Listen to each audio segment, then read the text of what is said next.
दिल्ली के मुख्यमंत्री अरविंद केजरीवाल कथित शराब घोटाले में गिरफ्तार हुए। गिरफ्तारी की वजह थी मनी लॉन्ड्रिंग का आरोप। इसी मामले में ईडी ने केजरीवाल को गिरफ्तार किया। ईडी ने उन पर मनी लॉन्ड्रिंग का आरोप लगाया। अरविंद केजरीवाल पर आरोप है कि उन्होंने आबकारी नीति बनाते समय गलत तरीके से ठेकेदारों को लाभ पहुंचाया है। केजरीवाल से पहले उनकी सरकार के दो अन्य बड़े मंत्री मनीष सिसोदिया और सत्येंद्र जैन को भी मनी लॉन्ड्रिंग के आरोप में गिरफ्तार किया जा चुका है। तो आखिरकार ये मनी लॉन्ड्रिंग है क्या? ये कितना बड़ा आरोप होता है और अगर ये आरोप सिद्ध हो जाता है तो उस व्यक्ति पर क्या कार्रवाई होती है जिस पर ये आरोप लगे हैं? मनी लॉन्ड्रिंग दो शब्दों से बना हुआ है। मनी मतलब पैसा और लॉन्ड्रिंग मतलब धुलाई। जिसे थोड़ा सा और बोलने लायक बनाएं तो सफाई, मतलब ये कि पैसों की सफाई। ये शब्द यूएस की देन है। कहा जाता है यहां के माफिया गलत तरीके से जो पैसा कमाते हैं उसे कई तरीकों से लीगल मनी बनाते थे। यहीं से मनी लॉन्ड्रिंग शब्द आया। काले धन को सफेद करने के लिए इसका सहारा लिया जाता है। मतलब ये कि कोई पैसा किसी के पास गलत धंधे से या इल्लीगल तरीके से आया हो, जैसे कोई आतंकी फंडिंग, कोई चोरी, कोई डकैती, हवाला, कोई भी इल्लीगल काम, और जब इसी पैसे को किसी अच्छी चीज में लगाया जाता है ताकि ये वाइट हो जाए तो उसे ही मनी लॉन्ड्रिंग कहते हैं। माफियाओं से शुरू हुआ ये तरीका आज बिजनेसमैन, राजनेता और नौकरशाह भी इस्तेमाल करते हैं। जो आदमी धन की हेराफेरी करता है उसे लॉन्ड्रर कहते हैं। इस कारनामे को कई तरीकों से अंजाम दिया जाता है।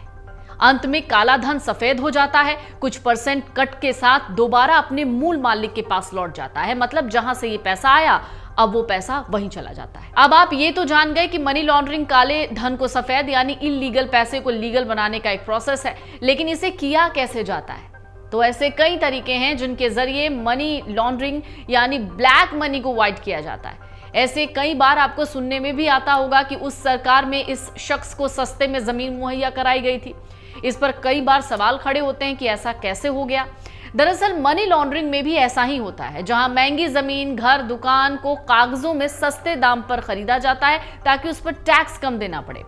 आपने शैल कंपनियों के बारे में सुना होगा, अगर नहीं तो हम बता देते हैं। ये फर्जी कंपनियां होती हैं, इनमें कोई पूंजी नहीं लगी होती, यहाँ कोई काम होता भी नहीं है। दरअसल कई बार तो जमीन पर कोई ढांचा भी नहीं होता है, बस कागजों में कंपनी होती है जिसके जरिए काले धन को और काले धन के मूल मालिक को पैसा मिल रहा होता है। ये काले धन को वैलिड बनाने का यानी वैध बनाने के सबसे चर्चित तरीके हैं।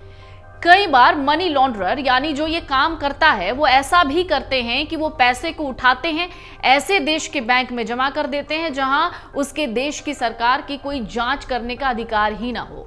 इन जगहों को सेफ हेवन कहा जाता है।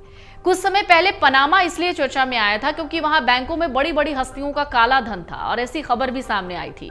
स्विस बैंक इस मामले में सबसे चर्चित बैंक है जिसका नाम आप अक्सर सुनते होंगे। तो किन तरीकों से मनी लॉन्ड्रिंग होती है? Hawala, bulk cash smuggling, fictional loan, cash intensive business, round tripping, trade based laundering, shell कंपनियां और ट्रस्ट, रियल एस्टेट, जुआ और नकली इनवॉइसिंग मनी लॉन्ड्रिंग के कुछ सामान्य तरीके हैं। अब सवाल है इसमें सजा क्या होती है? मतलब अगर ईडी कोर्ट में यह साबित कर दे कि जिस पर उसने आरोप लगाए हैं वो सही है और सबूत भी दे दे और कोर्ट को वो सबूत मिल जाए तो क्या होता है?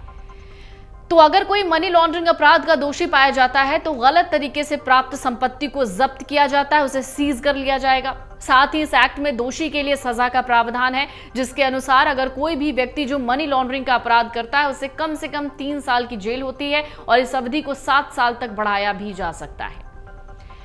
अब इन सब के बीच आप एक शब्द सुनते होंगे, वो शब्द है PMLA यानी prevention of money laundering act. Money laundering जैसे अपराध को रोकने के लिए ही धन शोधन निवारण अधिनियम बनाया गया है और मनी लॉन्ड्रिंग के ये जो पूरे केस है वो सिर्फ ईडी देखती है, जिसे हम इन्फोर्समेंट डायरेक्टोरेट के नाम पर जानते हैं। तो ये जो धन शोधन निवारण अधिनियम है यानी prevention of money laundering act है, ये बनाया गया।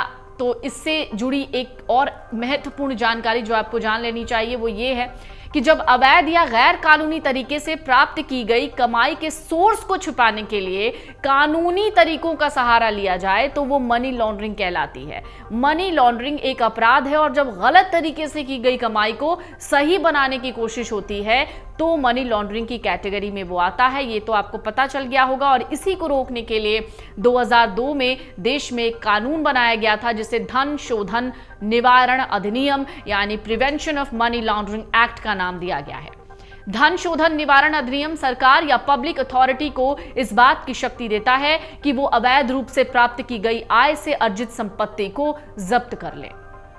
अवैध हथियारों, ड्रग्स की तस्करी और वेश्यावृत्ति से एक बड़ी मात्रा में धन प्राप्त किया जाता है। जो भी इन अवैध कारकों से प्राप्त किए गए धन को अगर कोई सही रास्ते से प्राप्त किया हुआ धन बताता है तो भी मनी लॉन्ड्रिंग का दोषी माना जाएगा। तो क्या ऑब्जेक्टिव्स होते हैं, किन उद्देश्यों की वजह से यह अधिनियम बनाया गया है?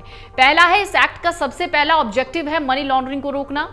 दूसरा मकसद है कि धन को अवैध गतिविधियों और आर्थिक अपराधों में लगाने से रोकना। मनी लॉन्ड्रिंग के प्राप्त या इसमें शामिल इस्तेमाल की गई संपत्ति की जब्ती के लिए प्रावधान किया जाए, यह भी इसका मेन ऑब्जेक्टिव है। लेकिन इन सब के बीच एक सबसे बड़ा सवाल जो इस वक्त चल रहा है वो ये कि आखिरकार मनी लॉन्ड्रिंग मामले में कितने साल की सजा होती है। तो जैसा कि हमने आपको पहले बताया कि अगर कोई मनी लॉन्ड्रिंग का आरोपी पाया जाता है और साक्ष्य भी उसके खिलाफ होते हैं तो समझ लीजिए कि उसे 3 से 7 साल तक जेल में रहना पड़ सकता है। अगर आप ये वीडियो YouTube पर देख रहे हैं तो हमारे चैनल को सब्सक्राइब करें और बेल आइकन को दबाना ना भूलें। अगर आप Facebook पर ये वीडियो देख रहे हैं तो हमारे पेज को लाइक करें।